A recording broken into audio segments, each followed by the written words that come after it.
इस वीडियो में हम चक्रवृद्धि ब्याज निकालना सीखेंगे। चक्रवृद्धि ब्याज क्या होता है? जैसे साधारण ब्याज होता है तो साधारण ब्याज में हर साल चाहे 1 साल का दिया हो 2 साल का दिया हो उतना ही जितना ब्याज होता है उतना ही हर साल जोड़ दिया जाता है आगे।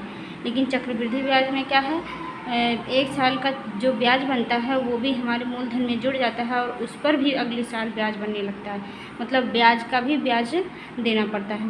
तो आइए यहाँ देखते हैं कि चक्रवृद्धि ब्याज किस तरह से निकाला जाता है। जैसे 1500 रुपये का 10% वार्षिक ब्याज की दर से 2 वर्ष का चक्रवृद्धि ब्याज निकालना है। तो यहाँ पे हम हल करते हैं, क्या हो जाएगा 1500 रुपये का 10%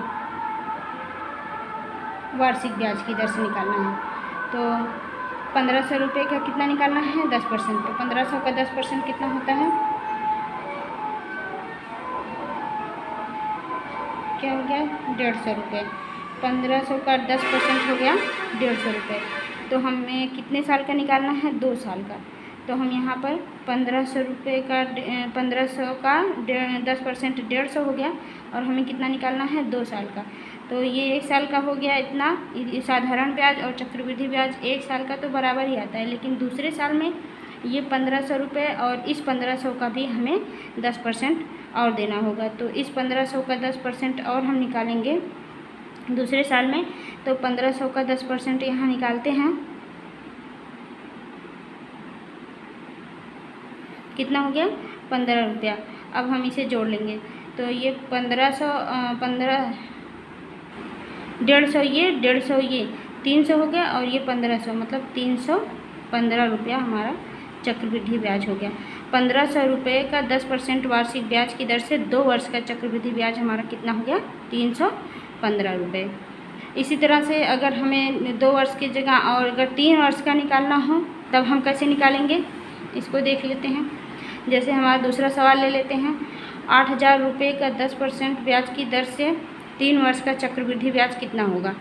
तो 8000 रुपये का 10% वार्षिक ब्याज की दर से, तो यहाँ पर सबसे आसान ट्रिक होगी 8000 रुपये को हम क्या करेंगे 3 वर्ष के लिए पूछ रहा है तो हम यहाँ तीन जगह बांट लेंगे। तो 8000 रुपये का 10% कितना हो जाएगा 8000 गुणे 10/100 कितना हो जाएगा 800 रुपये। तो हम यहाँ पर तीनों जगह 800 और 800 दे देंगे। फिर अब दूसरे साल में क्या होगा, इस 800 को भी इन लोगों को अपना 10% देना पड़ेगा। तो यहाँ पर हो जाएगा इस 800 का कितना होगा 10% 80 रुपया। अब तीसरे साल में इन दोनों को देना पड़ेगा। तीसरे साल में क्या होगा, इस 800 का 10% कितना होगा, तीसरे साल क्या होगा, इस 800 का 10% 80 रुपया और इस 80 का 10% 8 रुपया। अब हम सबको जोड़ लेंगे। 8 8 16 8 24 2400 रुपया, 8 8 8 16 8 24